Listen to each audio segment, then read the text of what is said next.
இன்று Google Pay இல்லாத கடைகளே இல்லை எனும் அளவிற்கு அனைத்து இடங்களிலும் கூகுள் பே QR கோட் 10 ரூபாய் டீயாக இருந்தாலும் 10,000 ரூபாய் பொருளாக இருந்தாலும் அதனை செலுத்த இன்றைய தலைமுறையினர் அதிகம் பயன்படுத்துவது கூகுள் பே தான். அப்படிப்பட்ட கூகுள் பே மூலம் புதிய மோசடியை ஒரு கும்பல் அரங்கேற்ற தொடங்கியுள்ளது. ஆன்லைன் மூலம் ஒவ்வொரு நாளும் புதிய வடிவில் மர்ம நபர்கள் மோசடியில் ஈடுபட்டு வருகின்றனர்.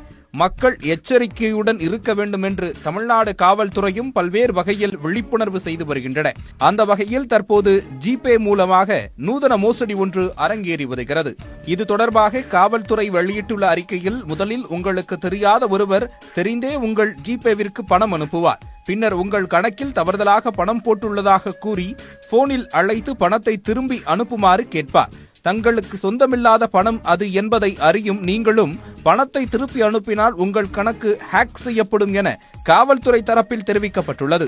எனவே யாராவது உங்கள் கணக்கில் தவறாக பணம் அனுப்பி இருந்தால் அந்த பணத்தை மீண்டும் கூகுள் பே மூலம் அனுப்பாமல் அழைப்பவரின் அடையாள சான்றுடன் அருகில் உள்ள காவல் நிலையத்திற்கு வந்து பணமாக வாங்கிக் கொள்ளுமாறு தெரிவிக்குமாறு போலீசார் அறிவுறுத்தியுள்ளனர்.